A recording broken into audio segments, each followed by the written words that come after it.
Baik, Assalamualaikum warahmatullahi wabarakatuh. Waalaikumsalam warahmatullahi wabarakatuh. Bismillahirrahmanirrahim. Alhamdulillah. Wassalatu wassalamu ala asyrofil anbiya'i wal mursalin sayyidina Muhammadin wa ala alihi wa sahbihi ajma'in. Rabbi shrah li sadri wa yassir li amri wahlul 'uqdatam min lisani yafqahu qawli. Pertama-tama saya ucapkan terima kasih yang sebesar-besarnya atas kesempatan yang diberikan kepada kami untuk melakukan diseminasi hari ini, dan terima kasih juga kepada Bapak Ibu yang sudah menyempatkan hadir untuk kegiatan ini sehingga kegiatan ini bisa berjalan dengan lancar. Jadi perkenalkan Bapak Ibu, nama saya Ria Kastriani dari SMK Negeri 4 Pindrang. Jadi sebelum saya memulai materi yang saya paparkan, izinkan saya juga untuk memulainya dengan pantun seperti Ibu Akmal sebelumnya. Jadi Bapak Ibu bisa dijawab, minta tolong dijawab dengan kata cakep seperti itu. Cantik juga boleh. Baik. Pohon durian buahnya berduri, tumbuh bertetangga dengan kemiri. Izinkan saya untuk berbagi, semoga dapat menginspirasi. Oke, langsung saja ya Bapak Ibu. Masih semangat Bapak Ibu? Masih ya. Baik,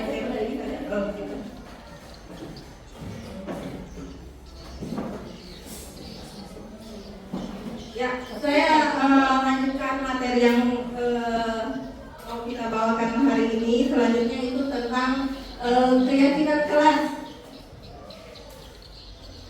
Ya, saya rasa Bapak Ibu sudah sering dengar tentang kata-kata keyakinan kelas. Pernah Bapak Ibu? Pernah? Atau yang selama ini kita terapkan di kelas itu adalah kata-katanya apa? Peraturan kelas. Ada juga yang menyebutnya seperti tata tertib, ada juga yang menyebutnya kesepakatan kelas. Ya, sebenarnya hampir mirip Bapak Ibu. Sebenarnya hampir mirip. Nah, sekarang kita bedakan, ya. Mengapa disebut dengan keyakinan kelas? Mengapa bukan peraturan kelas? Ya, coba kita lihat di sini. Ada pertanyaan di sini Bapak Ibu.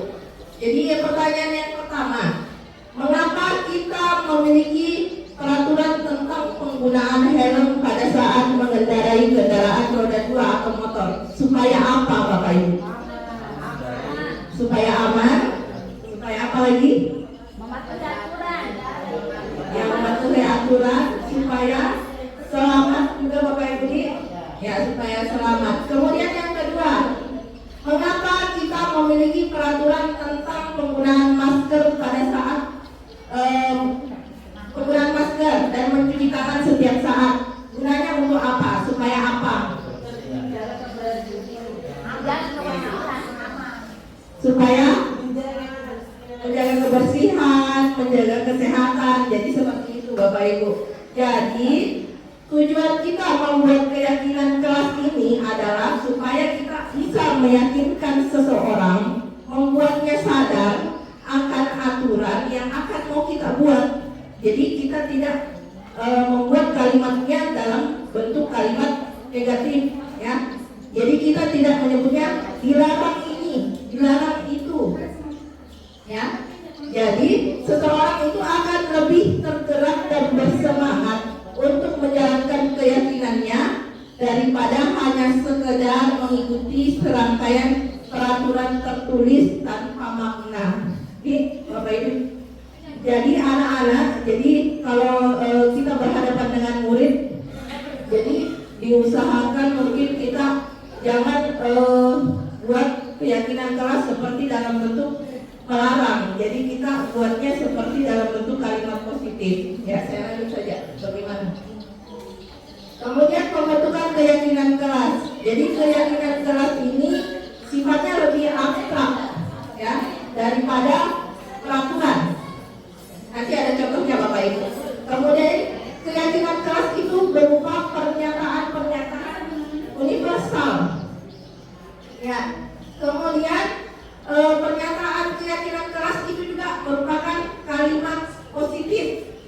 positif tidak terlalu banyak agar mudah diingat dan dipahami. Kemudian keyakinan kelas juga sebaiknya adalah sesuatu yang dapat salah satu keyakinan kelas yang semua warga kelas sebaiknya juga takut buat. Betul teman-teman, ada yang buat yang di SD.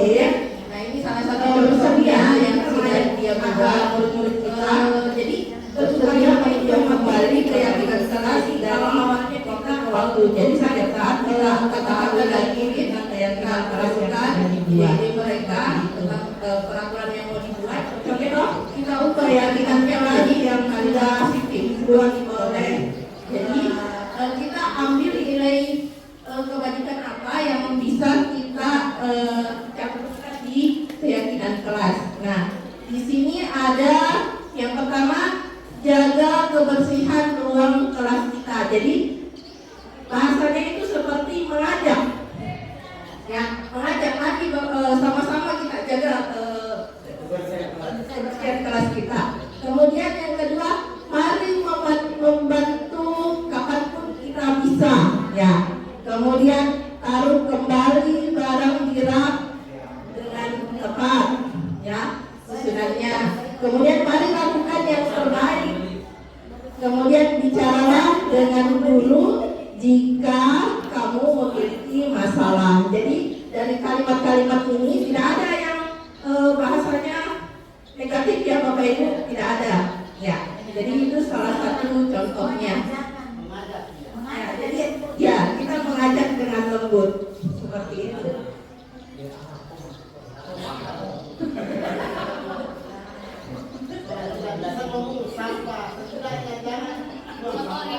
Ya begitu. Sekarang siswa kalau kita ingat, aku semua.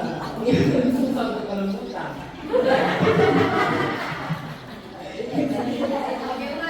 Iya, pakai urat. Urat apa?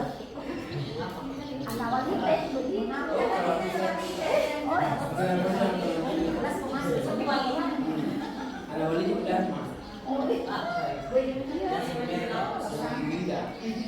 Penuh dengan tantangan.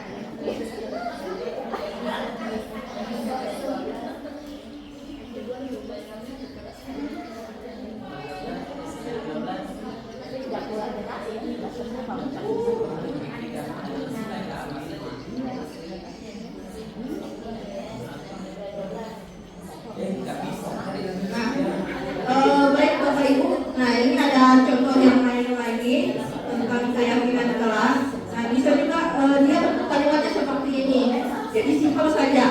Setiap anggota kelas perlu belajar. Jadi kebutuhannya apa? Jadi perlu belajar, perlu senang, kemudian mengerjakan tugas, saling menghargai, kemudian merasa aman dan selalu bersikap positif. Jadi kata-kata ini yang dibuat sebagai keyakinan kelas. Kemudian contoh yang lain lagi. Nah ini keyakinan kelas 7. Ada contoh lagi untuk SMP ya. Nah ini contohnya jadi kalimat nilai positif yang diambil adalah hormat, bekerja, diterima dan dimiliki. Jadi ditambahkan lagi kalimatnya. Jadi kalau hormat berarti kami meyakini bahwa sangat penting untuk menghormati semua orang dan barang milik orang lain. Jadi kalimatnya mengajak seperti itu Bapak Ibu. Kemudian bekerja. Ya, jadi kami meyakini bahwa sangat penting untuk mengerjakan segala pekerjaan atau mengikuti kegiatan yang telah ditugaskan seperti itu. Kemudian yang terakhir diterima dan dimiliki. Kami meyakini bahwa sangat penting untuk merasa diterima pada suatu kelompok dan saling peduli satu dengan yang lain. Jadi seperti itu. Ya, jadi setelah dibuat, ada juga contoh yang lain Bapak Ibu. Kalau sudah dibuat, ditandatangani bersama. Bisa ditandatangani bersama dengan murid-muridnya. Jadi tandanya kalau sudah sepakat bersama, kita tanda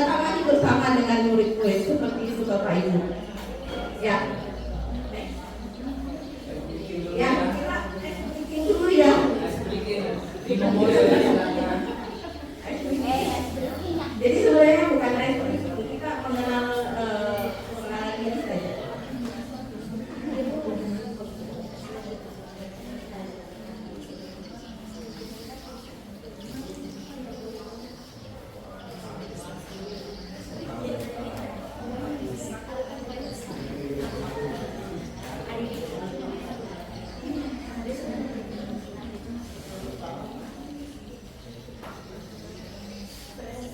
Ya, saya maju ke depan saja, Bapak Ibu. Ya, sebenarnya ini mengenali diri sendiri ya Bapak Ibu. Ya, kita mau melihat dulu kira-kira lebih dominan mana yang kita gunakan. Apakah lebih dominan kita menggunakan otak kiri atau lebih dominan kita menggunakan otak kanan ya Bapak Ibu. Kita lihat gambarnya di situ. Kalau otak kiri berarti gambarnya apa Bapak Ibu? Bekerja ya, bekerja Bapak Ibu. Jadi kalau di otak kiri itu adalah otak kiri ya ketika kita fokus ya, kita fokus bekerja kita menggunakan otak kiri. Sedangkan kalau otak kanan kita gunakan untuk ya, ya ada bisa refreshing, ya bisa pokoknya yang menyenangkan seperti itu Bapak Ibu. Ya bisa dilanjut.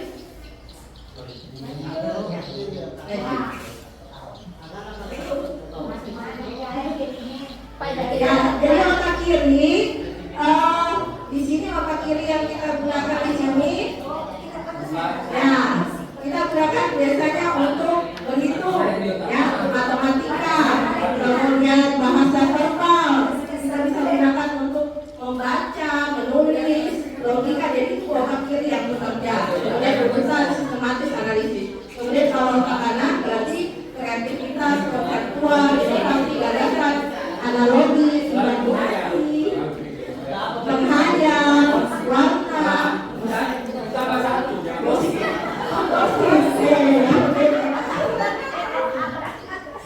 jadi masuk di otak kanan. Oke. Ya, jadi mari kita coba Bapak Ibu, kita buktikan apakah kita dominan di otak kiri atau otak kanan. Coba kita buktikan dulu Bapak Ibu. Ya, bisa coba kita satukan jari kita Bapak Ibu.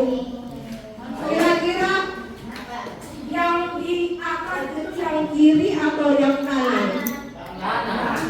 Ya, coba kita lihat. Kalau yang di kanan apa, di kiri apa? Ya, letakkan kedua tangan Anda berpenganan. Ya, jika Anda lihat ibu jari berada di bawah ibu jari tangan kanan, maka Anda pengguna dominan otak kiri. Ya, ya sudah ada jawabannya Bapak Ibu?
lihat siapakah saya? Tadi yang pertama. Apakah Bapak Ibu yang di kanan maksudnya kanan ini yang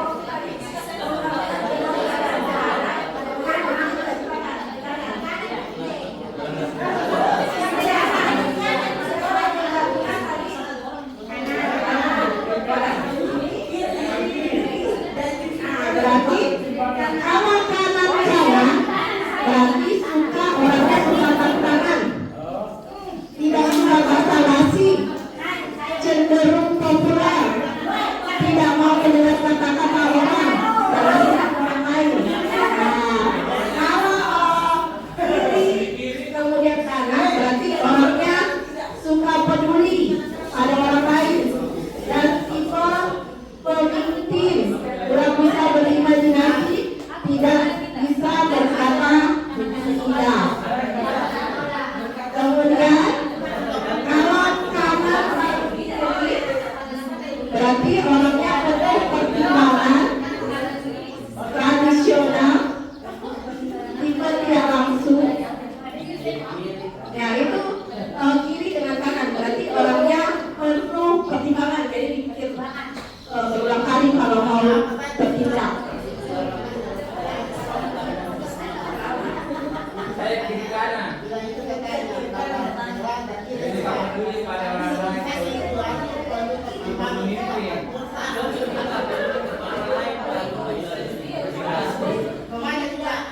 Jangan kata dia, tidak bisa kata tidak. Oke, kalau yang kiri dengan kiri jawabannya tadi berarti berdedikasi tinggi, dingin dan perfeksionis. Bagaimana Bapak Ibu? Jadi Bapak Ibu masuk yang di mana?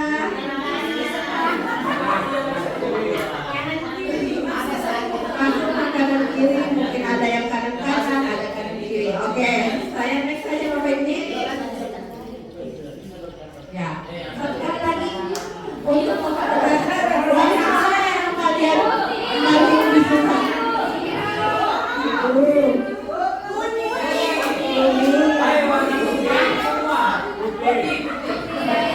Pilih satu warna. Nah, sudah dikunci ya Bapak Ibu.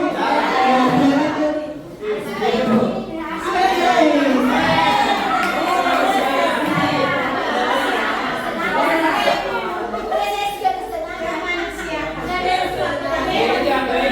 Jadi yang warnanya putih berarti orangnya suka kedamaian, ya.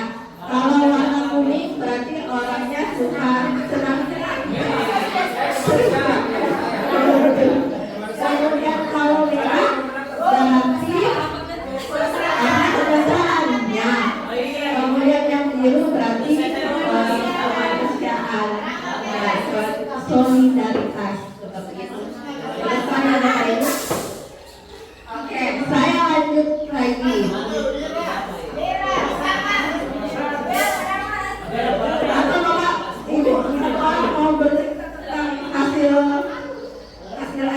kita, mau bercerita tentang hasilnya apakah sesuai atau tidak? Apakah sesuai atau tidak? Silakan Bapak Ibu. Tidak ada. Apakah sesuai dengan pribadinya atau tidak?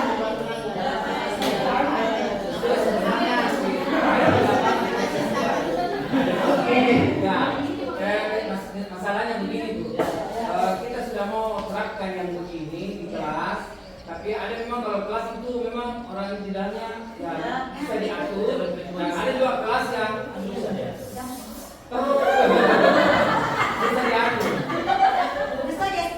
Ya, jadi itu yang Iya. Memang kalau seperti itu. anak-anak yang bisa diatur, oke, bisa diberikan. Tapi kalau anak-anak yang hanya Tuhan yang tahu deh.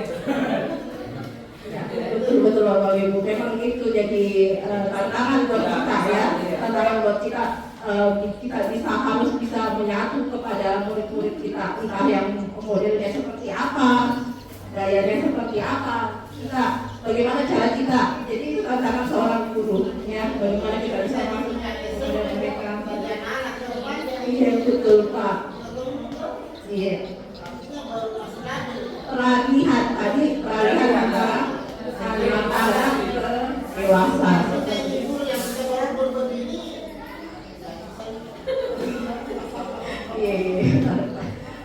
Baik, saya lanjut lagi Bapak Ibu. Ya, sekian tadi Bapak Ibu ini saya lanjut lagi. Nah, kita masuk ke materi yang berikutnya tentang kebutuhan dasar manusia. Ya, jadi kebutuhan dasar manusia itu ada lima. Jadi yang pertama kebutuhan bertahan hidup. Jadi kalau bertahan hidup itu seperti apa contohnya? Makan, tempat tinggal, ya. Kemudian yang kedua kasih sayang dan rasa diterima.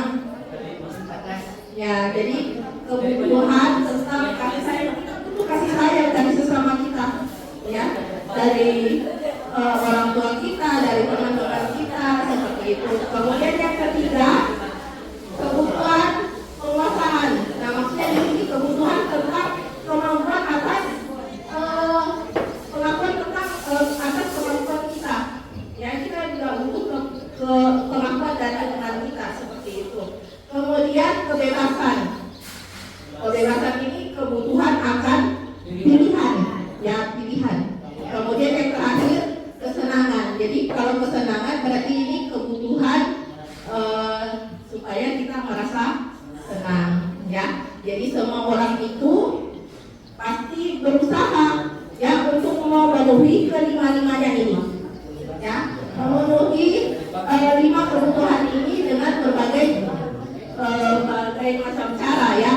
Bila mereka tidak bisa mendapatkan kebutuhannya dengan cara positif, ada juga yang melanggar peraturan sampai melanggar, bahkan melakukan hal-hal yang tidak sesuai dengan nilai kebajikan. Ya, jadi jangan heran Bapak Ibu kalau seandainya murid-murid kita ada yang sampai melanggar aturan, ya, berarti mereka itu sedang memenuhi kebutuhan dasarnya. Ya, jadi tugas kita sebagai seorang guru adalah memenuhi, ya, memenuhi kebutuhan dasarnya. Jadi kita mencari tahu terlebih dahulu kebutuhan dasar apa yang mereka butuhkan. Kemudian kita berusaha untuk memenuhinya seperti itu Bapak Ibu. Nah, sekarang ini ada salah satu contoh kasus, ya, bukan kasus sebenarnya, contoh cerita, ya. Nah, di sini ada Dinda, seorang anak kelas 3 SD. Begitu tiba di rumah, sepulang dari sekolah, dia menangis dan mengadu kepada ibunya bahwa dia benci pada Ibu Rani, gurunya. Menurut Anda, menurut Bapak Ibu, kebutuhan apa yang berusaha dipenuhi oleh Dinda? Ya, jadi kita sudah tahu ya Bapak Ibu, pasti semua orang pasti ingin memenuhi kebutuhannya. Jadi kira-kira masalahnya Dinda ini apa? Kira-kira kebutuhan apa yang berusaha dia penuhi? Jika jawabannya Dinda seperti ini, ibu guru bilang, aku tidak boleh bersenandung sewaktu mengerjakan tugas. Katanya kelas harus tenang. Jika ada suara, kan gak seru jadinya. Jadi kira-kira kebutuhan dasar apa yang mau dipenuhi Dinda kalau jawabannya seperti itu? Ya, berarti kebutuhan dasar yang ingin dipenuhi oleh Dinda adalah kesenangan. Ya, jadi dia butuh senang. Ya, jadi harusnya kita sebagai guru, ya, ya betul. Ya, lanjut yang kedua. Jika jawaban Dinda adalah seperti ini, ibu guru tidak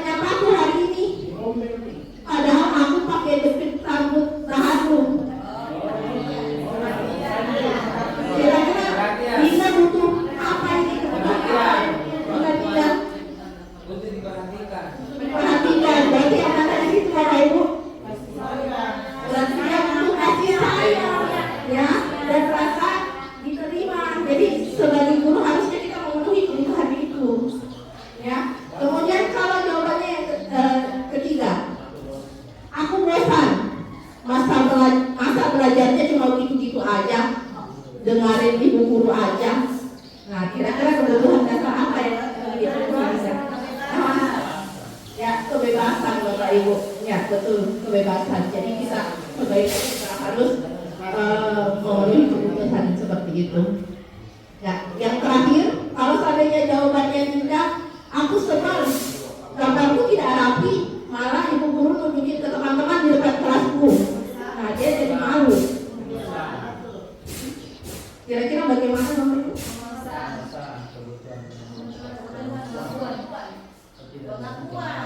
Ya, aku sebab gambarku tidak rapi, malah ibu guru. Ya, penguasaan ya. Jadi kita juga sebagai guru tidak boleh menunjukkan apa kekurangan dari murid kita kepada teman-temannya. Dia bisa menjadi malu atau menjadi minder seperti itu Bapak Ibu. Ya, saya lanjut lagi. Jadi tadi ada 5 kebutuhan dasar. Nah, kalau selanjutnya ini ada kuesioner. Jadi di sini ini adalah kuesioner tentang situasi yang sesuai dengan kebutuhan dasar kita. Kira-kira kita ini kebutuhan dasarnya apa yang mau dipenuhi? Ya, setelah itu nanti bisa dilingkari Bapak Ibu, bisa dilingkari, nanti hasilnya bisa dijumlah. Ya, nanti kalau nanti di total, kalau sudah di total nilainya 1 sampai 10, berarti kebutuhan dasar yang ingin kita penuhi adalah kasih sayang. Kemudian kalau 11, nilainya 11 sampai 12, berarti kebutuhan dasar yang ingin kita penuhi adalah penguasaan. Begitu juga 21 sampai 30 kebebasan, dan 30 sampai 40 adalah kesenangan. Seperti itu Bapak Ibu. Ya, mungkin ini juga bisa diterapkan ke murid-murid kita di kelas supaya kita tahu kira-kira kebutuhan dasar apa yang ingin mereka penuhi sebenarnya. Ya, bagaimana Bapak Ibu? Saya lanjut. Sambil saya lanjut ya Bapak Ibu.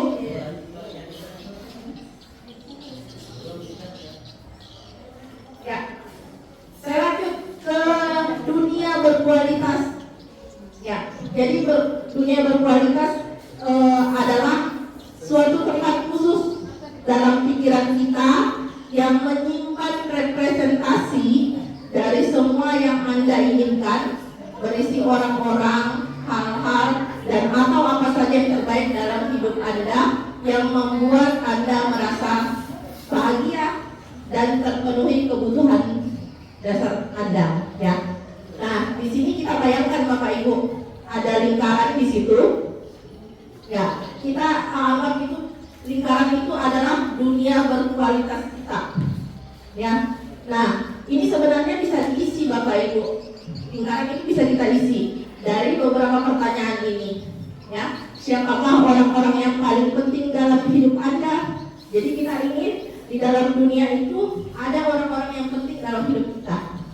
Kemudian ada nilai-nilai kebajikan juga yang terpenting dalam hidup kita di dalamnya. Ya. Kemudian di dalamnya lagi, kalau Anda menjadi orang yang ideal, karakter atau sifat apa yang Anda inginkan yang ada pada diri Anda. Ya. Kemudian apa pencapaian Anda yang paling Anda banggakan? Bisa diisikan di situ di lingkarannya. Jadi kita membayangkan saja Bapak Ibu tentang dunia berkualitas ini. Jadi ceritakan bagian perjalanan hidup di mana merasa itulah puncak dari hidup kita. Apa yang paling bermakna dalam hidup kita. Jadi kita membayangkan inilah dunia saya, dunia berkualitas saya. Ya, seperti itu. Jadi ini gambaran yang ingin kita capai. Saya lanjut Bapak Ibu. Oke.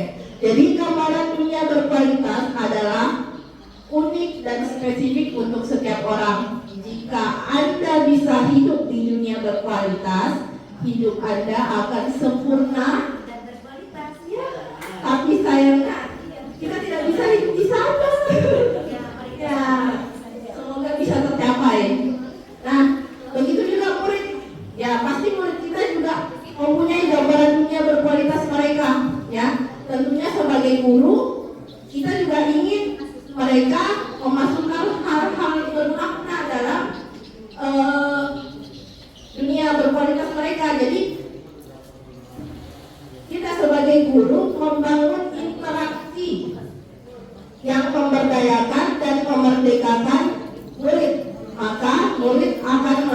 menempatkan dirinya sebagai individu yang positif dalam dunia berkualitas karena mereka menghargai nilai-nilai kebajikan. Nah, jadi seperti itu Bapak Ibu. Jadi kita mengusahakan bahwa kita juga memasukkan nilai-nilai kebajikan kepada dunia berkualitas yang ada pada murid kita.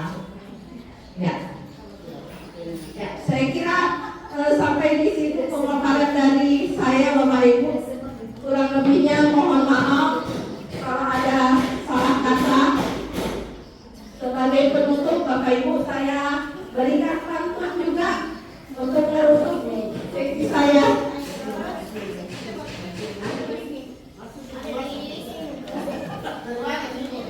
Ya, untuk menutup sesi saya berikan pantun juga.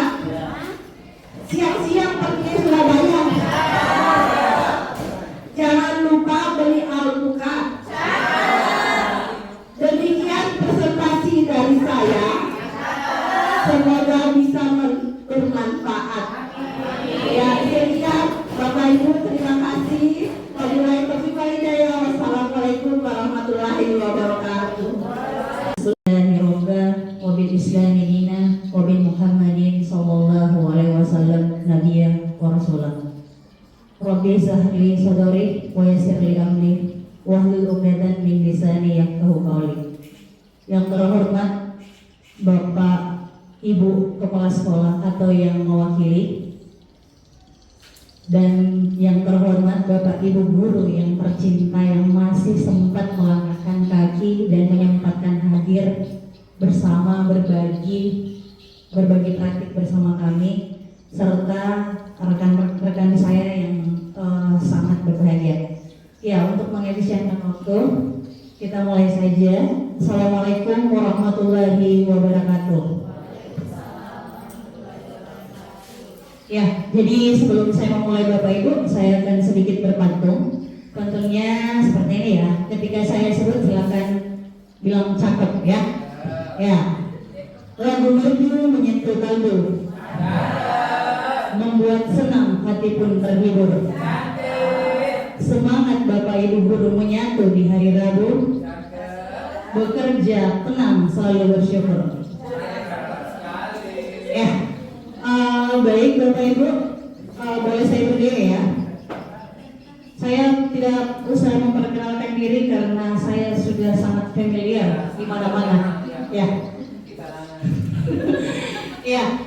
Jadi Bapak Ibu, hari ini saya mendapat amanah atau tugas tentang berbagi praktik atau diseminasi tentang bagaimana sih penerapan budaya positif di sekolah kita ya. Jadi alhamdulillah betul-betul kami bertiga ini kolaborasi. Jadi saya dari SMA, Ibu Ria dari SMK, dan Ibu Sri Wahyuni dari SMP. Jadi ada 2 tingkatan tapi jenjang yang berbeda ya. Jadi SMP, SMA, dan SMK. Oke Bapak Ibu, jadi budaya positif. Nah, sebelum saya memberikan materi, bisa saya minta kesediaan Bapak Ibu mungkin untuk berdiri. Ya, kita ice cream boleh ya. Usahakan tidak ada benda yang Bapak Ibu pegang ya. Ya, oke. Ya, oke. Ya, jadi instruksinya sepertinya Bapak Ibu, kalau pagi 1 kali, siang 2 kali, sore 3 kali, malam 3 sampai. Ya, malam jangan ribut ya. Oke, boleh dimulai? Oke, pagi, siang, sore, malam.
Ya, oke. Ya, jadi Bapak Ibu yang sebelah sini adalah A ya, A, B, A, B. Silakan yang AB. ya, Susan ikut juga sama Mem.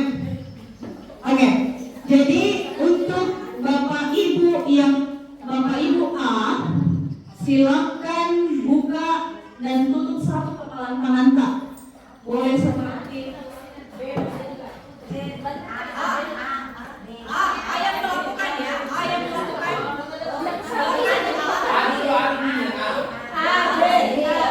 Silakan pilih yang mana mau kita kepal dan mana mau kita buka. Sudah ya? Sekarang Bapak Ibu A, bayangkan benda yang paling penting yang kita kepal sekarang. Sudah? Sudah pegangan kan? Sudah ya? Oke.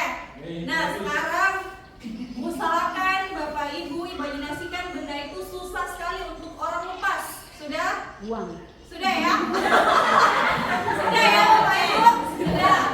Nah, sekarang Oke, nah sekarang B, Bapak Ibu guru B, bagaimana usaha Kak supaya kepalan tangan Bapak Ibu A bisa dibuka, bisa dimaksa, bisa dibujuki, bisa bahkan tawarkan nih uang supaya ngebuka kepalan tangannya. Silakan Bapak Ibu, waktunya 30 detik dari sekarang. 30 detik dari sekarang.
Ada juga yang mengkritik dan membuat orang merasa bersalah dan membuatkan karakter. Katanya kalau dikritik itu bisa buat orang merasa bersalah dan membuatkan karakter.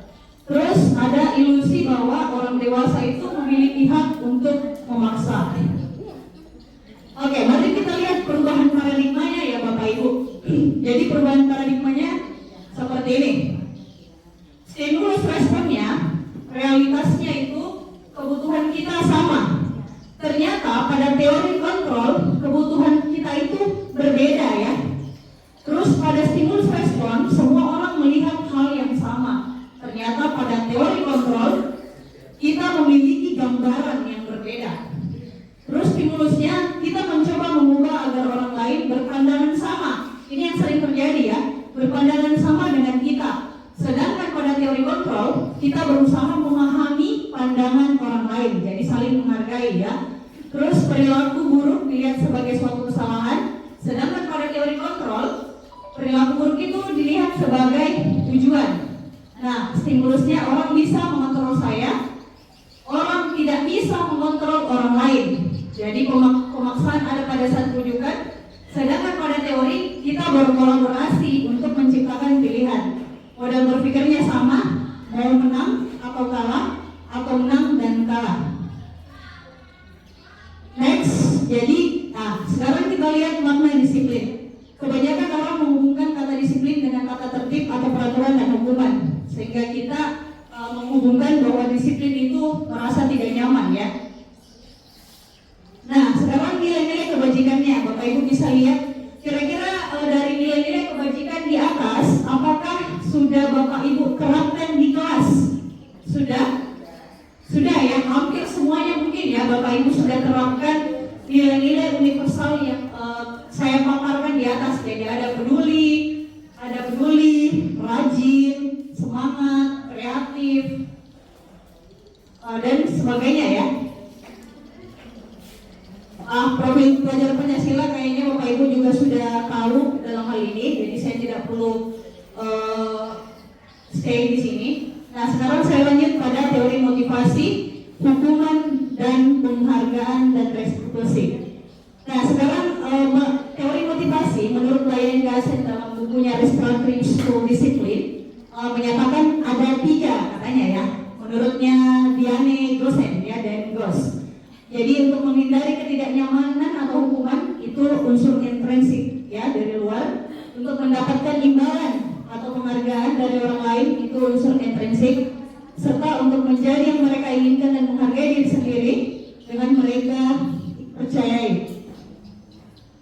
Nah, sekarang sebagai seorang guru, saat kita hadir mengajar di kelas tepat waktu, motivasi apa yang mendasari tindakan Bapak Ibu? Ada yang bisa sampaikan satu orang ke saya. Kalau cepat hadir di kelas, apa alasan Kak itu? Kenapa Ki cepat hadir di kelas? Kenapa Ki mau datang tepat waktu di kelas? Ada yang bisa satu orang mungkin? Oke, silakan. Ya, terima kasih kesempatan yang diberikan. Kalau saya pribadi, saya memang berusaha untuk tepat waktu hadir di kelas untuk mengajar, karena itu sudah tanggung jawab terhadap Tuhan saya. Kemudian jamnya juga sudah tertentu, bahwa kita merasa kalau kita tidak masuk tepat waktu, kita ada perasaan bersalah dari diri kita. Karena anak-anak sudah menunggu di kelas, sedangkan kita kalau kita tidak masuk cepat sesuai waktunya, kita merasa berdosa. Terima kasih.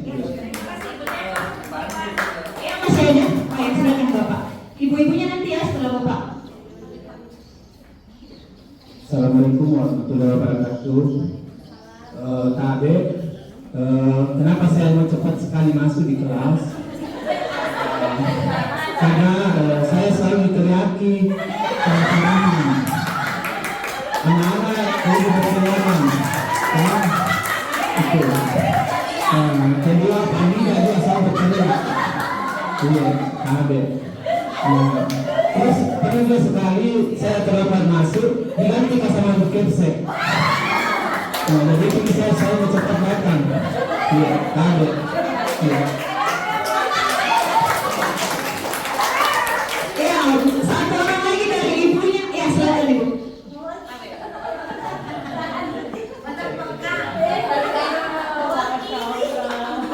Bismillahirrahmanirrahim. Assalamualaikum warahmatullahi wabarakatuh. Motivasi saya untuk selalu datang tepat waktu ketika ada tugas, bahwa sejatinya di dunia ini adalah apa yang kita lakukan akan kita tuai juga. Dan ingat bahwa pertanggungjawaban moral bukan hanya kita dapat dunia, pasti akan kita dapat ujung-ujungnya apa itu. Kemudian tentunya yang paling pasti adalah disiplin. Jadi ada dua yang perlu digarisbawahi, pertanggungjawaban moral dan disiplin. Terima kasih. Assalamualaikum warahmatullahi wabarakatuh. Terima kasih banyak Bapak Ibu. Ya, jadi dari Pak Hamka dan Ibu Aji Subaida dan Pak Andi Mas Taufik ya. Nah, sekarang mari kita lihat apakah Bapak Ibu itu di atas bagian itu ada pada bagian itu. Nah, sekarang kita bisa lihat sebagai apakah Anda datang tepat waktu. Nah, di sini memetakan kakaknya tidak ingin ditegur oleh atasan dan kemudian mendapat surat peringatan. Apa ini Bapak? Siapa tadi ini? Pak Andi. Ya, Pak Andi. Oke. Nah, sekarang Anda atau Bapak Ibu karena cepat masuk sekolah mau dipuji sama atasan dan mau dapat prestasi dari guru. Didapatkan ada? Jadi alhamdulillah tidak ada di sini. Oke, next. Menghargai orang, menghargai diri sendiri sebagai teladan murid-murid karena percaya tindakan Anda sebagai guru akan dicontoh oleh murid-murid Anda. SMP 1 semuanya seperti ini ya Bapak Ibu ya. Alhamdulillah. Nah, sekarang manakah motivasi yang paling kuat yang mendasari Bapak Ibu atau bahkan mengkombinasi dari dua motivasi atau bahkan ketiga-tiganya? Ketiga-tiganya? Mana yang paling sering? Nomor 3 adalah nomor 1.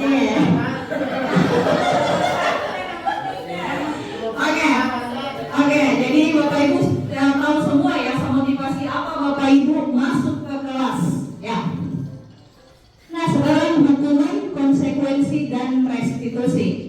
Nah, hukuman, identitas gagalnya itu sesuatu yang menyakitkan harus terjadi, tidak nyaman untuk anak dalam jangka waktu yang panjang.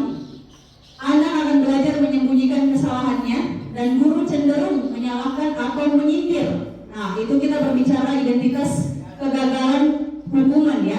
Nah, sekarang kita lihat identitas suksesnya, konsekuensi dan restitusi. Konsekuensi itu sesuatu harus terjadi. Tidak nyaman untuk anak dalam jangka waktu pendek, mengontrol anak dengan penguatan positif. Anak akan belajar taat peraturan, guru menyatakan peraturan dan melakukan peringatan. Nah, sedangkan pada restitusi merupakan pilihan menguatkan untuk anak dalam jangka waktu panjang. Anak paham bahwa dirinya adalah kontrol bagi dirinya. Anak akan belajar memecahkan masalah, guru menguatkan dan membimbing berpikir restitusi. Nah, dari ketiga bagian ini, mana yang paling sering Bapak Ibu lakukan? Apakah hukuman atau konsekuensi atau restitusi? Atau tergantung dari masalah Bapak Ibu? Ada yang bisa menceritakan sedikit tentang apa yang pernah Bapak Ibu alami pada bagian 3 ini, hukuman, konsekuensi dan restitusi? Coba Deka. Ada Bapak Ibu? Oh ya, Deka. Dewi? Oh, Dewi. Ada yang bisa? Ibu Ros? Oh, Terima kasih. Assalamualaikum warahmatullahi wabarakatuh. Ini pengalaman ya Bu ya, pengalaman saya. Iya. Ada siswa saya yang sakit keras sampai saya melakukan kunjungan rumah. Setiba saya di rumah, di dalam kamar dia terbaring telentang tanpa kasur, hanya sekedar langsung di tembok. Dia tidak pernah hadir selama ini. Di lain pihak kehadirannya sudah memprihatinkan, tidak pernah hadir ya, keterangan dokter juga tidak ada. Di sisi lain, dia termasuk keluarga kurang mampu. Ini dilema bagi saya, dilema betul. Di sisi lain saya saya tidak kasih hadir, Di sisi lain juga dia memang sakit. Ya saya kasih tahu orang tua, dia bilang bagaimana kalau dibawa ke dokter Bu? Dia tidak mampu. Yang kedua lagi nasana, mari menonton anak masih dikasih do apa namanya menjual pojok. Biarlah pakai bahasa Bugis lebih dekat rasanya. Dan bukan hanya kunjungan satu kali, dan saya sering bahkan teman-temannya waktu itu dia kumpul-kumpul untuk datang membesuk, membantu. Itu ya. Kemudian lama kelamaan setelah naik kelas 8, terlalu panjang ceritanya. Saya panggil wali kelasnya juga. Jadi akhirnya saya ajak ke sana. Karena ada juga laporan dari tetangganya mengatakan pura-pura katanya sakit itu Kak. Katanya kalau saya itu kuat, memang dia tidak mau ke sekolah. Jadi dia bertanya kenapa anak tidak pernah ke sekolah, bilang saya katanya minggu lalu ke sekolah tapi kita tidak ketemu Pak. Bahkan katanya sampai ada barangku hilang. Ditanya lagi, kalau memang kau ke sekolah, kelasmu di mana sekarang? Kebetulan waktu itu sekolah kita direhab. Ternyata disangka bahwa masih kelas yang lama. Dia tidak. Dia juga pernah sangka bahwa kelasnya dipindahkan sudah. Akhirnya sudah ketahuan bohongnya Bu. Sudah ketahuan bohongnya. Lama kelamaan wali kelasnya memberikan beberapa pertanyaan. Akhirnya gue ketahuan bohongnya. Tapi saya pribadi tetap prihatin kesan dari segi ekonomi. Begitu hanya itu yang bilang ceritanya. Terima kasih. Difokus fotonya.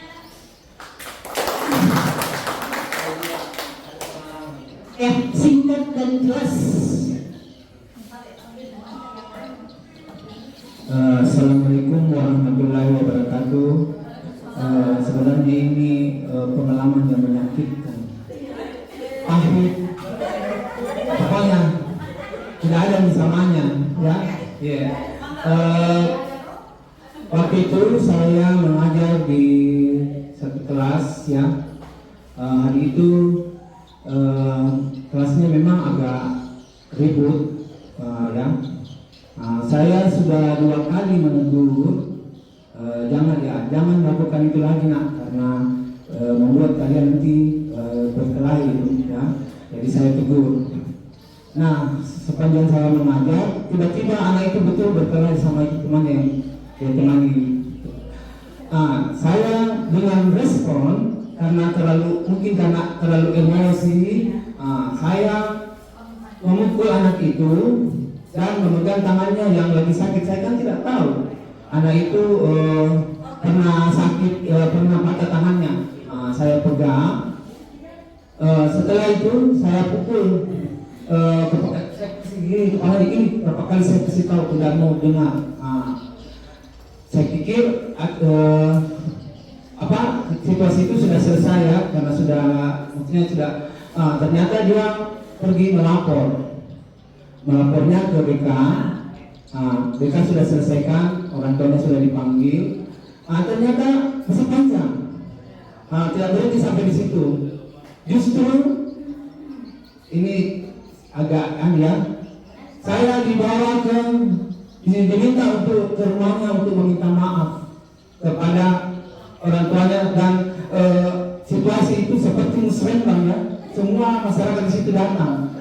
Saya sama Pak Bahru waktu itu kaget. Ini apa ini? Saya disuruh minta maaf di situ. Padahal kesalahan ini sebenarnya maksudnya ya nggak perlu keluar, karena dia selalu mau melapor ke polisi. Waktu itu saya bilang silahkan melapor Pak. Terus ya mungkin ada situasi yang ini pipi saya dulu. Saya tidak pernah pukul pipinya. Itu. Tapi dengan permintaan dari kepala sekolah dan kepala dinas, dengan berat hati waktu itu saya dengan meneteskan air mata, saya meminta maaf gitu. Dan mulai saat itu saya tidak pernah lagi mengajar di kelas itu. Apakah tindakan itu benar atau bagaimana? Ya, terima kasih banyak. Ya, dari pengalaman Pak Andi ya, Andi Mas Topik tadi yang secara spontanitas memberikan hukuman ya. Hukuman, ya berarti identitasnya secara ini gagal ya. Gagal karena pasti tidak nyaman. Itu sudah dijelaskan sesuatu yang menyakitkan harus terjadi. Mungkin karena pada saat kita pukul itu anak, nggak enak, ngerasa sakit hati kita, sakit hati. Makanya dia sesuatu yang menyakitkan harus terjadi tuh. Kalau kita kasih hukuman, tidak nyaman untuk anak dalam jangka waktu panjang. Mungkin lupa pada saat pulang tapi ingat lagi besoknya. Mungkin harus ada. Nah, mengontrol anak dengan penguatan negatif. Jadi kita sendiri yang pukul, dia yang merasa tersakiti dan berpikir negatif. Jadi dia sendiri yang memikir itu kan itu anak pukul kain, mau masuk di kelasnya dia karena bla bla bla bla. Jadi anak akan belajar menyembunyikan kesalahannya. Dia akan di posisi ini dan cenderung menyalahkan dan menyindir. Dan guru, kita ambil tadi yang guru cenderung kita menyalahkan. Saya tidak tahu salah itu anaknya. Sering pasti kadang mungkin disindir-sindir juga anaknya. Jangan masuk di kelasnya itu deh. Ada buku seperti ini. Nah seperti itu ya Bapak Ibu. Kalau dari saya. Nah bisa saya lanjut. Nah hukuman atau konsekuensi. Nah hukuman atau konsekuensi yang bisa kita lakukan Bapak Ibu ada di atas. Bisa kita suruh anak-anak mencatat 100 kali di dalam bukunya. Tidak akan terlambat. Tidak akan saya lakukan. Ya tulisan yang berulang ya. Bisa membersihkan coretan, mengganti kertas yang telah dirusak, bisa suruh berdiri di depan dengan ini, membersihkan tumpahan air, membersihkan WC, kehilangan 10 menit jam istirahat untuk mengerjakan tugas karena terlambat datang ya. Ini bisa kita lakukan. Nah, selanjutnya pernyataan Alfi Kong tentang penghargaan. Setujukah Bapak Ibu dengan pernyataan berikut ini? Penghargaan tidak efektif. Apa Bapak Ibu? Penghargaan tidak efektif diberikan di kelas. Bapak Ibu setuju? Penghargaan itu tidak efektif. Tidak setuju ya? Terus penghargaan merusak hubungan. Setuju? Tidak. Penghargaan mengurangi ketepatan? Tidak.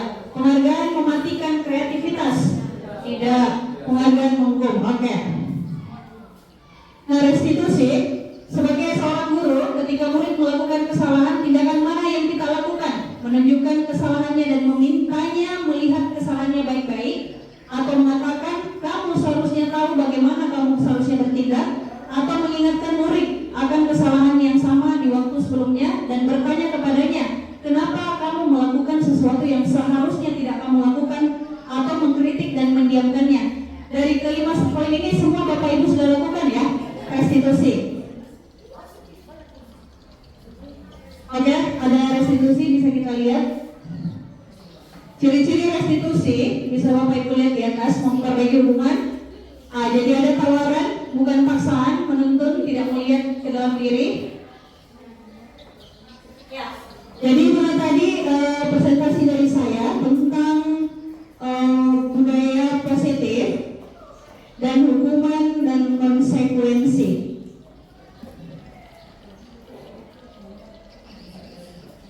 Jadi nanti sesi tanya jawabnya di akhir saja ya Bapak Ibu. Nah sebelum saya tutup,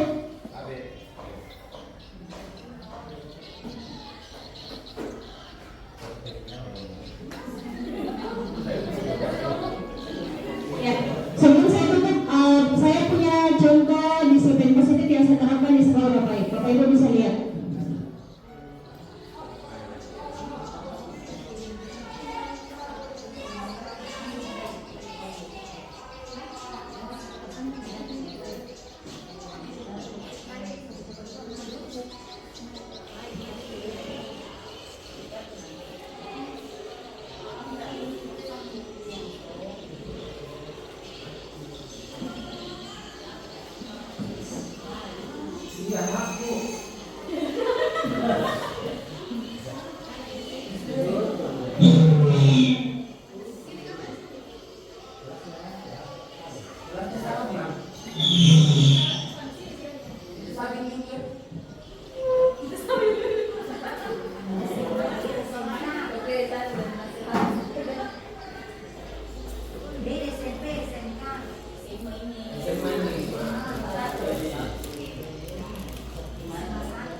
Ya, jadi ya anak ini terlambat ya pada saat saya asik menjelaskan dia baru datang.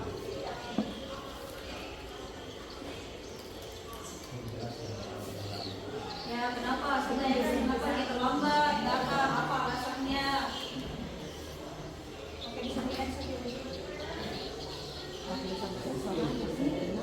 Nah, setelah saya melakukan restitusi ternyata tanggapan peserta didik itu ada yang suka karena katanya kita dibuat anak-anak tahu apa salahnya dan apa yang harus dia lakukan ya. Dia harus merefleksikan kesalahannya dan memperbaiki apa yang harusnya mereka lakukan.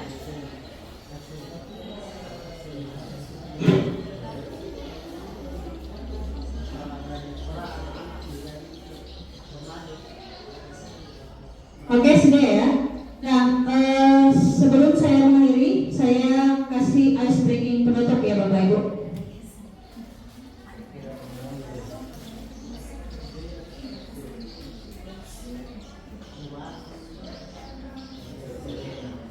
Nah, Bapak Ibu, ini ice breaking saya untuk penutup. Nah, pertanyaannya adalah bagaimana cara agar garis putus-putus di bawah ini menjadi lebih pendek? Ada yang tahu? Silakan. Bikin garis yang lebih panjang daripada garis yang Ya, kenapa bisa seperti itu? Bisa dijelaskan? Sebenarnya bisa dikasih pendek dengan menghapus beberapa titik, tapi tanpa mengganggu satu garis kita bikin garis di bawahnya supaya yang satu kelihatan pendek tanpa mengganggu garis yang satu. Ya, tahu nih maknanya? Coba. Kalau maknanya seperti ini, kita tidak harus menjatuhkan orang untuk naik ke atas. Ya, Seperti itu. Betul sekali kata Ibu ya. Jadi soalnya bagaimana cara agar garis putus-putus di bawah ini menjadi lebih pendek? Ya, kita cukup membuat garis baru yang lebih pendek tapi panjang ya. Panjang untuk itu. Artinya kita tidak usah menjatuhkan orang lain untuk menjadi lebih tinggi. Oke, saya Atmayurid Mansur. Ya, sebelum saya tutup, Bapak Ibu nanti bisa tulis referensinya di sini. Apa yang akan kita terapkan atau apa yang Bapak Ibu dapatkan dari materi disiplin positif tersebut. Ya, cukup 1-2 kata ya Bapak Ibu, lalu nanti ditempel ada di sisi kanan dan sisi kiri.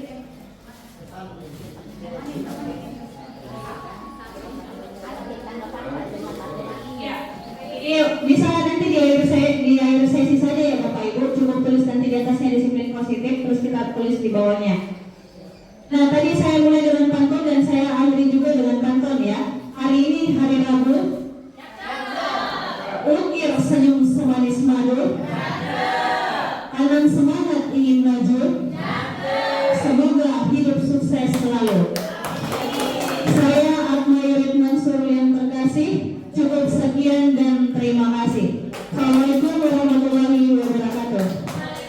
Sebelum saya memaparkan materi saya, Bapak Ibu, saya tidak mau kalah dengan kedua rekan saya, ide-ide saya juga mau berpantun. Ya, sarapan pagi dengan roti, bersiap-siap pergi bekerja. Sebelum masuk ke pembahasan inti, saya menyapa Bapak Guru hebat, apa kabar semua? Alhamdulillah.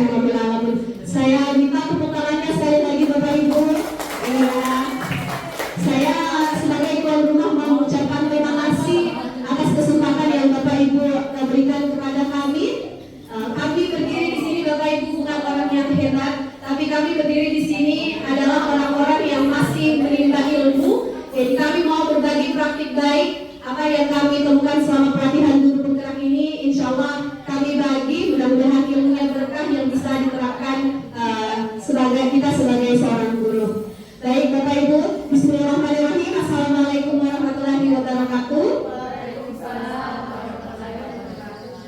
Ya, sebelum saya memulai presentasi Bapak Ibu, saya mau sedikit memberikan motivasi. Jadi Zig Ziglar pernah berkata bahwa kita tidak perlu menjadi hebat untuk memulai sesuatu, tetapi kita perlu memulai sesuatu untuk menjadi hebat. Iya, izinkan saya beberapa menit ke depan memaparkan posisi materi yang akan saya sajikan, yaitu posisi kontrol dan segitiga restitusi. Kayaknya nggak lengkap kalau saya harus ada di sini juga, saya harus berdiri di sini Bapak Ibu. Ya, baik, saya mau mempresentasikan materi ini tentang posisi kontrol. Saya juga baru mempelajari materi ini Bapak Ibu, tapi keren sekali materinya. Kenapa? Karena saya tidak pernah didapatkan dimanapun, hanya di guru penggerak. Jadi sekedar info bisa ikut guru penggerak Bapak Ibu. Ilmunya banyak sekali, bermanfaat sekali. Ya, kita mulai dari posisi kontrol. Ya, ada 5 posisi kontrol kita sebagai seorang guru Bapak Ibu. Jadi posisi kontrol itu adalah sebuah pendekatan yang digunakan untuk mengelola perilaku disiplin murid-murid kita. Jadi ketika kita nanti berhadapan dengan sebuah masalah, kan kayaknya kita setiap hari ini diberikan masalah sama murid-murid kita, ada-ada saja kelakuannya demi memenuhi kebutuhan tadi yang sudah diaparkan sama Ibu Ria, ada 5 kebutuhan hidup. Nah, kita mau tentukan posisi kontrol kita ini di mana sih? Iya. Jadi silakan nanti kita lihat posisi kontrol saya selama ini ternyata di sini. Ada 5 posisi kontrol kita sebagai guru Bapak Ibu. Yang pertama adalah posisi sebagai posisi yang pertama adalah sebagai penghukum. Iya. Seorang penghukum bisa menggunakan hukuman fisik maupun verbal. Orang-orang yang menjalankan posisi penghukum senantiasa mengatakan bahwa sekolah memerlukan sistem atau alat yang dapat lebih menekan murid-murid lebih dalam lagi. Jadi kadang-kadang, bukan kadang-kadang Bapak Ibu, yang mungkin saya pribadi saya masih menggunakan ini. Ya, posisi kontrol pertama adalah saya sebagai penghukum. Ya, kata-kata mana posisi kita sebagai penghukum? Coba kita cermati. Patuhi aturan saya atau awas. Ada yang ribut? Itu sebagai penghukum. Penghukumnya secara verbal menggunakan kata awas. Awas ya, kalau Ibu menjelaskan sebentar, baru kalian ribut di belakang. Itu adalah salah satu posisi kita sebagai penghukum. Ya, kamu selalu saja salah. Ini Firdaus ini menetom apa kereng-kereng. Ah, ini posisi kita. Posisi sebagai penghukum. Ya, jadi guru seperti ini senantiasa percaya hanya ada satu cara agar pembelajaran berhasil, dengan caranya versinya Bapak atau Bapak dengan Ibu sebagai penghukum. Ya, pokoknya kita wali guru yang benar. Hukuman kita yang menurut kita adalah kita yang benar. Ya, oke. Selanjutnya yang kedua adalah membuat rasa bersalah. Pada posisi ini biasanya guru akan berusaha lebih lembut. Membuat rasa bersalah akan menggunakan keheningan yang membuat orang lain merasa tidak nyaman, bersalah atau rendah diri. Ya, kadang-kadang itu Bapak Ibu kita biasa menjelaskan, ada anak-anak yang berulah di belakang. Kita biasa bilang, siapa? Si A. Kita tidak tahu. Nah, saya sampai capek menjelaskan di sini. Kita enak-enak duduk di belakang. Itu salah satu dari kontrol kita sebagai pembuat rasa bersalah. Anak-anak yang tiba-tiba langsung hening. Saya setengah mati loh di sini. Kalian enak-enak semua sementara di belakang asik makan tidur. Nah, itu posisi kita sebagai pembuat rasa bersalah. Ya.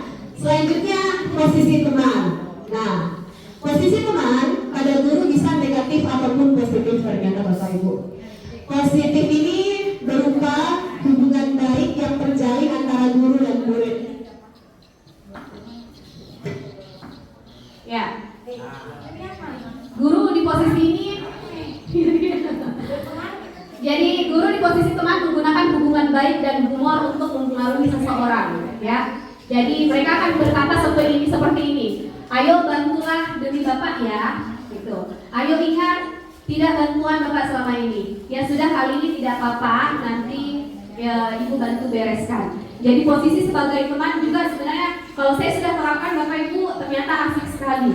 Ya, kadang-kadang kita perlakukan sebagai teman karena di usianya mereka itu kalau kita di SMP masa selalu ingin mencoba. Jadi ketika kita melakukan pendekatan sebagai teman, kira-kira Pak Ustadz itu apa tadi yang kita lakukan, apa yang kita ini kan dia itu akan secara refleks tuh, oh iya ibu tadi begini, saya begini. Ketika kita memperlakukan mereka sebagai teman, mereka akan menerima kita, mengidolakan kita ketika kita memposisikan diri secara sebagai teman, secara positif.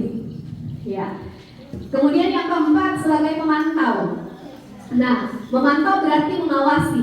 Posisi pemantau berdasarkan pada peraturan dan konsekuensi. Nah, pertanyaannya seperti ini. Peraturannya apa? Misalnya saya misalnya berkeliling. Di kelas ini belajar apa? Nah, itu posisi kita. Berkeliling sebagai pemantau. Kemudian apa tadi yang kita lakukan, Nak? Kita menginterogasi secara tidak langsung. Berarti kita posisi kita sebagai seorang pemantau. Seorang pemantau sangat mengandalkan perhitungan, catatan, dan data. Kan biasa Bapak Ibu kita bisa saya yakin Bapak Ibu sekalian punya jurnal ya, jurnal sehari-hari.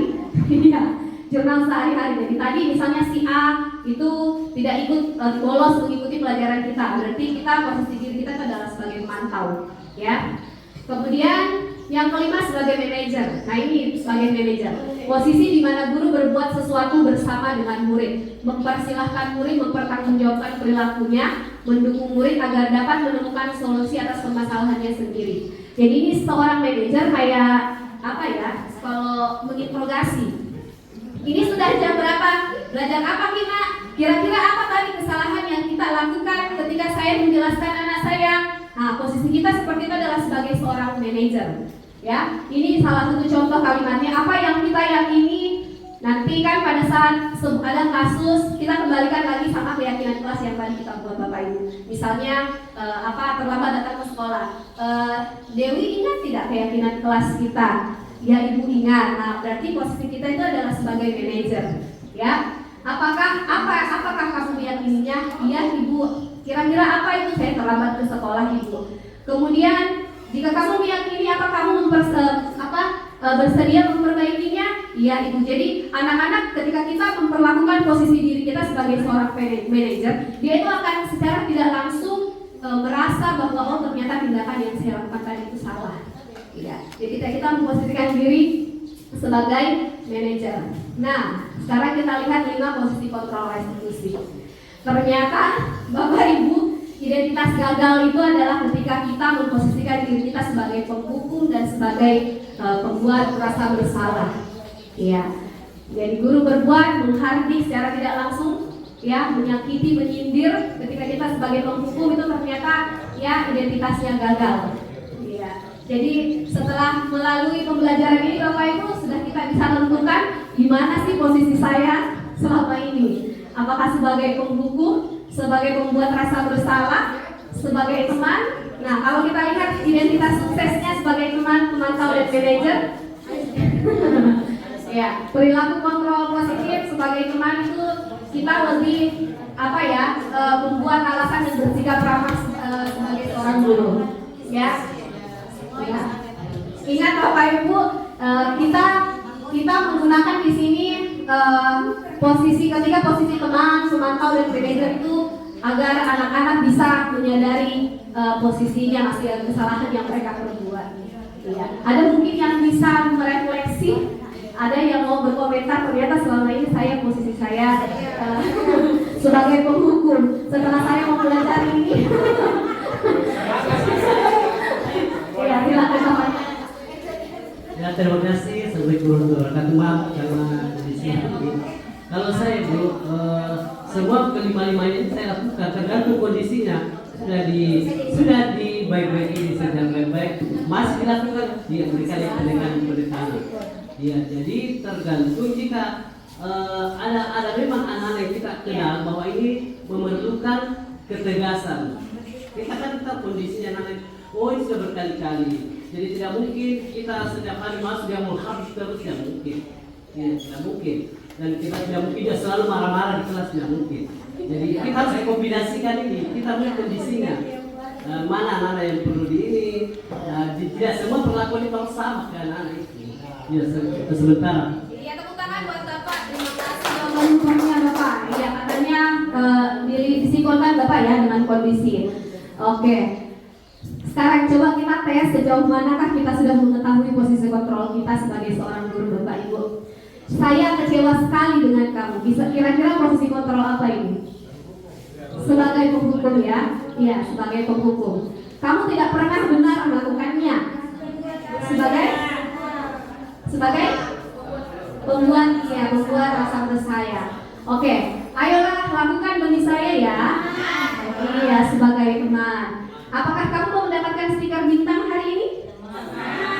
Sebagai apa? Sebagai pemantau atau teman? Siapa yang menjawab pemantau? Apa alasannya Ibu Dara?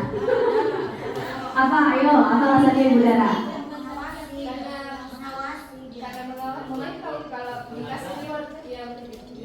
Oh, reward, iya, yang menghargai. Kemudian, kalau Bapak, menurut Bapak sama? Oke, yang sebagai teman? Terus Bapak tadi sama dengan Dara ya. Kalau sebagai teman, Ibu ini mungkin? Saya karena di situ kami mau mendapatkan stiker, jadi Ada penawaran. Oh, jadi sebagai teman ya. Baik, terima kasih. Kemudian, bagaimana kamu bisa menyelesaikan masalah ini? Apakah sebagai manajer? Manajer ya. Oke, manajer. Kamu selalu yang paling terakhir. Penghukum. Oke. Kamu tidak akan mendapatkan bintang bila tidak menyelesaikan tugas ini ya. Sebagai apa? Penghukum. Oke. Berapa kali sih saya sudah mengatakan kepada kamu? Penghukum. Apa rencanamu untuk menyelesaikan ini? Sebagai apa? Manajer. Iya. Teman-teman Bapak Ibu, tepuk tangan dulu buat kita.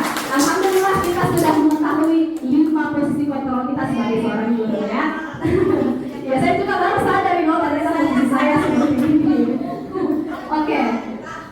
Nah, sekarang kita mau bahas tentang restitusi. Tadi Ibu Atma sudah jelaskan apa sih itu restitusi. Jadi saya mau memperkuat seperti apa itu segitiga restitusi Bapak Ibu. Jadi sebuah restitusi adalah sebuah percakapan ya kepada kita sebagai guru dengan murid yang mempunyai masalah ya Bapak Ibu. Jadi untuk menghasilkan murid yang mandiri dan bertanggung jawab ini bisa kita lakukan melalui praktek segitiga restitusi. Iya. Kita lihat 3 tahapan restitusi. Jadi ada 3 langkah yang kita lakukan Bapak Ibu sekalian. Yang pertama adalah menstabilkan identitas ya. Yang kedua adalah memvalidasi tindakan yang salah, dan yang ketiga menanyakan keyakinan ya. Kemudian teori kontrolnya, jangan pakai, saya bilang Pandi, jangan lalu hilangkan R-nya, bahaya ya. Jadi teori kontrolnya, kita semua akan melakukan hal yang terbaik yang bisa kita lakukan. Kemudian validasi tindakan yang salah, semua perilaku memiliki alasan. Menanyakan keyakinan, kita semua memiliki motivasi internal. Nah, ini contoh segitiga restitusi Bapak Ibu. Jadi sebuah dialog bagaimana kita mengatasi siswa-siswi kita yang bermasalah sehingga dari kesalahannya itu dia mampu menjadi murid yang mandiri dan bertanggung jawab. Ya, ini kamu tentu punya alasan kalau menanyakan keyakinan dulu. Menanyakan keyakinan. Ada yang bisa menjelaskan seperti apa itu menanyakan keyakinan?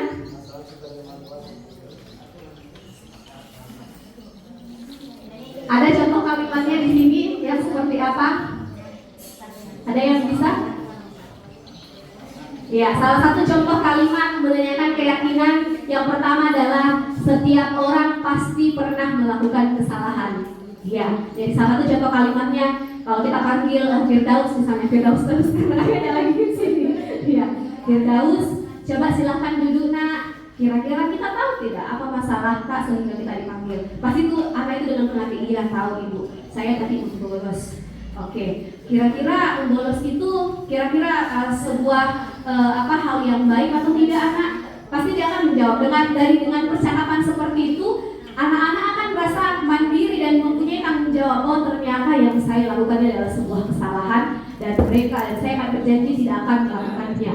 Ya, oke, kita lihat mulai dari menstabilkan identitas. Ya, bagian dasar dari segitiga bertujuan untuk mengubah identitas anak dari orang yang gagal karena melakukan kesalahan menjadi orang sukses. Anak yang melanggar peraturan karena sedang mencari perhatian adalah anak yang sedang mengalami kegagalan. Dia mencoba untuk memenuhi kebutuhan dasarnya namun ada benturan. Ya, kalau kita mengkritik dia, maka kita akan tetap membuatnya dalam posisi gagal. Kemudian kalau kita ingin menjadi reflektif, maka kita harus meyakinkan si anak dengan cara kalimat-kalimat seperti ini. Nah, ketika kita berhadapan dengan sebuah murid yang bermasalah, Bapak Ibu, kita mulai dari identitas. Ini contoh kalimatnya. Oke, Nak Firdaus, berbuat salah itu tidak apa-apa. Nah, Ibu juga dulu waktu sekolah pernah berbuat salah. Namun ketika saya sudah dewasa, saya sudah yakin bahwa ternyata kesalahan yang saya buat itu adalah tidak benar. Ya, tidak ada manusia yang sempurna. Tidak ada itu manusia yang sempurna. Ya, bisa melakukan kesalahan tapi jangan diulangi. Karena hakikatnya bahwa manusia tidak ada bahwa manusia tidak pernah luput dari yang namanya salah. Iya, saya juga pernah melakukan kesalahan seperti itu. Ada satu contoh kalimat, kita bisa menyelesaikan masalah ini. Jadi untuk menstabilkan identitas, silakan Bapak Ibu melihat contoh kalimat yang bisa digunakan untuk menstabilkan identitas anak kita. Iya. Yang kedua adalah memvalidasi tindakan yang salah. Setiap tindakan kita dilakukan dengan suatu tujuan, yaitu memenuhi kebutuhan dasar. Jadi tadi Bapak Ibu sudah, ketika Ibu Ria tadi sudah jelaskan ada beberapa 5 kebutuhan dasar kita sebagai manusia. Anak-anak juga ketika berbuat masalah ternyata ada kebutuhan dasar ternyata yang ingin dia penuhi. Entah itu dengan sebuah mau dibilang orang yang berkuasa kah, atau dia memenuhi kebutuhan rasa kasih sayangnya kah. Nah, ini kebutuhan dasar kita telusuri dulu. Ya, setelah itu kita validasi tindakan yang salah dengan contoh kalimatnya seperti ini. Padahal kamu bisa melakukan yang lebih buruk dari ini ya. Untungnya Nak, tadi kita tidak seharian membolos. Itu salah satu salah satu contohnya juga begini. Kira-kira yang tadi kita lakukan itu Nak bisa tidak dicontoh? Tidak Ibu. Iya. Kemudian kamu pasti punya alasan. Kira-kira apa alasan Kak? Kenapa kita terlambat datang ke sekolah? Iya Ibu. Saya tadi terlambat datang ke sekolah karena saya misalnya terlambat bangun. Ada sebuah film yang menginspirasi Bapak Ibu. Itu sebuah film, saya tidak tahu judulnya apa, yang setiap hari siswanya terlambat, dia dihukum. Tiap hari terlambat. Ternyata ketika gurunya menelusuri permasalahannya, ternyata lebih sakit. Orang tuanya dia merawat orang tuanya yang sudah meninggal. Jadi memang bahasanya kalau saya bilang don't be judged by the cover. Jangan langsung judge siswa bilang ini salah, ini benar. Kalau tidak kita telusuri apa sih masalahnya. Iya, di balik permasalahannya itu ada alasan kenapa dia lakukan. Nah, salah satunya dengan contoh ini validasi tindakan yang salah. Kemudian menanyakan keyakinan. Setelah kita yang pertama tadi saya lupa. Menanyakan identitas, ya. Menstabilkan identitas, kemudian kita validasi, kita menanyakan keyakinan. Teori kontrol menyatakan bahwa kita pada dasarnya termotivasi secara internal. Ketika identitas sukses telah tercapai, langkah pertama dan tingkah laku yang salah telah validasi langkah kedua, maka anak akan siap untuk dihubungkan dengan nilai-nilai yang dia percaya dan berpindah menjadi orang yang dia inginkan. Nah, pertanyaan pemantiknya seperti ini. Apa yang kita percaya sebagai aturan di kelas kita, Nak? Masih ingat nih Nak dengan keyakinan kelas yang sudah kita setujui? Oh iya Ibu, keyakinan yang sudah kita setujui salah satunya adalah tidak terlambat ke sekolah. Kira-kira sudah tentu? Iya Ibu, dia tahu dengan sendirinya tuh dia sudah, oh iya saya tahu bahwa saya punya keyakinan kelas, saya tidak boleh terlambat ke sekolah atau datang tepat waktu. Apa nilai-nilai umum yang telah disepakati? Hampir sama tadi dengan keyakinan kelas yang kita buat. Makanya perlu sekali Bapak Ibu, saya juga baru tahu. Ternyata harus kita buat keyakinan kelas untuk murid-murid kita dalam kelas ya. Iya, kita buat, kita tempel supaya anak-anak dengan penuh rasa tanggung jawab itu bisa meyakini nilai-nilai yang sudah disetujui. Ya. Kemudian apa bayangan kita tentang kelas yang ideal? Nah, Firdaus, kira-kira bayangan kelas kan seperti apa itu? Ibu, bayangan saya mau kelasnya nyaman. Kira-kira tindakan yang kita lakukan buat kelas nyaman tidak? Tidak Ibu. Masih mau dilakukan? Tidak Ibu. Dari cara seperti itu kita sudah melakukan praktek segitiga restitusi. Bagaimana kita memberikan anak kita tidak langsung lantas menjudge sebagai penghukum. Bapak Ibu bisa menggunakan segitiga restitusi ini. Ya. Oke. Itulah pemaparan tadi yang saya paparkan Bapak Ibu, semoga bermanfaat. teruslah menjadi teladan yang baik untuk anak murid kita Bapak Ibu. Terus tuntun mereka, bukan dituntun, tuntun mereka ya menjadi idola mereka. Ya, masa depan mereka itu ada di tangan Bapak Ibu. Karena guru yang hebat itu tidak perlu guru yang cantik, tidak perlu guru yang gagah, tidak perlu dengan sertifikat PNM yang banyak sekali. Tapi guru yang hebat itu adalah guru yang selalu dirindukan anak-anak muridnya. Bagaimana caranya supaya kita dirindukan? Salah satunya dengan mengikuti kurikulum gerak. Terima kasih Bapak Ibu. Assalamualaikum warahmatullahi wabarakatuh. Ada yang ingin bertanya? Silakan. Ya, ada Bapak. Kami persilakan. Selamat, ya. Saya ingin cuma berbagi apa yang saya lakukan ini salah atau bagaimana kurang tepat atau bisa diperbaiki. Sudah lama saya melakukan hal seperti ini sejak saya wali kelas, masih angkatannya Karina Dinda Lestari. Ya, mungkin yang dikenal. Itu angkatan pertama di Semanggula. Waktu itu saya jadi wali kelasnya, kelas RSPI. Pertama saya lakukan pemilihan ketua kelas. Siapa yang mau mencalonkan ketua kelas? Angkat 3 orang tangan. Langsung silakan naik visi misimu. Jadi setelah mereka 3 orang ini tampilkan visi misi, silakanlah pilih di antara 3 itu. Dan tiap 3 bulan kita merefleksi apa yang hasil dari visinya itu. Nah, kemudian masalah keyakinan kelas kesepakatan. Saya meminta setiap orang menuliskan 5 kesepakatan. Jadi bukan saya tentukan aturan itu. Dari mereka apa yang mereka butuhkan. Jadi mereka kalau menulis aturan kesepakatan itu akhirnya muncul. Lahirlah kesepakatan itu dan saya ketik, saya tanda tangani, saya tempel di kelas. Jadi kesepakatan itu bukan dari saya, bukan dari kebutuhan mereka. Ya, jadi saya artinya kalau apa yang saya lakukan apakah memang bisa diterima, apakah kesepakatan bagaimana yang harus kita lakukan. Ya, terima kasih.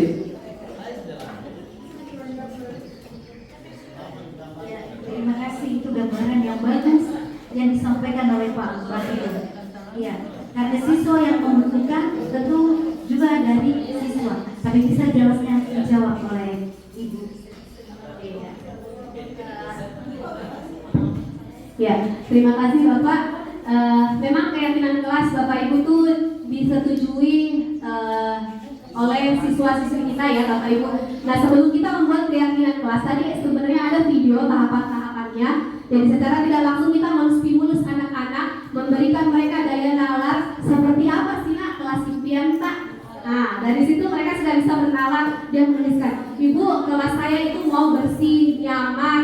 Nah, secara tidak langsung dia membuat keyakinan kelas. Jadi setelah mereka menuliskan kelas impiannya seperti apa, kita sudah suruh tempel di depan, kemudian kita satukan yang sama-sama. Misalnya dia mau kelasnya tertib, aman, nyaman, bersih. Oh, berarti kelasnya harus bersih. Kita buat keyakinan kan. Keyakinan kelas tadi selalu bermakna positif ya. Iya, bermakna positif. Saya rasa seperti itu. Mungkin boleh tambahkan sama Ibu ya. Terima kasih.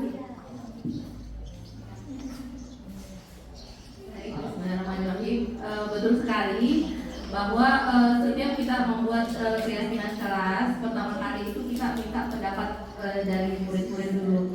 Sebenarnya apa keinginan mereka, apa yang menjadi cita-cita mereka di dalam kelas supaya mereka juga bisa nyaman belajar. Kemudian dari situ mereka juga akan bertanggung jawab karena datangnya dari murid dan kembali juga ke murid. Jadi dari situ dibuatlah, disatukan pendapat mereka dan itulah yang terkumpul menjadi sebuah keyakinan kelas. Saya kira seperti itu Bapak Ibu. Jadi sebenarnya tidak susah kalau mau dibuat. Tapi memang sebelum-sebelumnya kan sudah ada ya aturan kelas. Nah, kita buatnya dalam bentuk keyakinan kelas seperti itu. Jadi bisa dibuatkan lagi.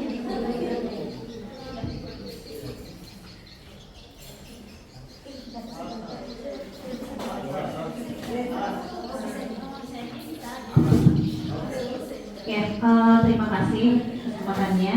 Jadi kita berbagi pengalaman ya Pak. Jadi apa jawaban dari rekan-rekan saya dan pengalaman Bapak juga saya lakukan ya. Jadi betul kita lemparkan dulu, kita sampaikan dulu peserta didik seperti apa sih mau tak, apalagi yang mata pelajaran asli saya kan bahasa Inggris ya Pak. Mau tak, oh saya maunya seperti ini. Nah ketika ada sepakat nih semua nak, oke. Kalau sudah sepakat, nah berarti kita mulainya. Terus bisa juga ada bentuk semacam reward mungkin atau punishment ketika siapa yang melanggar akan seperti ini dan seperti ini. Ya jadi seperti itu ya Pak. Terima kasih. Tapi Bapak Ibu saya lupa tadi ice breaking kita. Jadi ada kertas yang saya sudah sediakan Bapak Ibu. Silahkan Bapak Ibu menggambar sebuah sebuah gambaran atau simbol mengenai Bapak Ibu sekalian. Saya kasih contoh, saya menggambar sebuah pohon kelapa mencirikan diri saya karena pohon kelapa itu mempunyai banyak manfaat. Jadi saya mau menjadi orang yang bermanfaat seperti pohon kelapa, mulai dari akar sampai buahnya itu bermanfaat. Jadi silakan Bapak Ibu silakan gambarkan lewat gambar pohon kelapa misalnya, dari sebuah simbol misalnya yang memberikan identitas Bapak sebagai Bapak Ibu. Iya. Silakan. Jadi sambil menggambar Bapak Ibu, kalau sudah selesai gambarnya, silakan Bapak Ibu kembali mengisi sticky note yang kami sediakan untuk memberikan kesan selama mengikuti destinasi. Satu kata saja, pesan. Iya, pesan.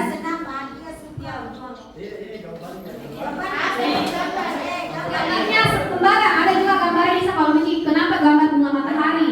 Matahari kenapa? Karena bisa menghangatkan dan bisa menyinari murid-murid saya. Iya, ada juga yang memberikan simbol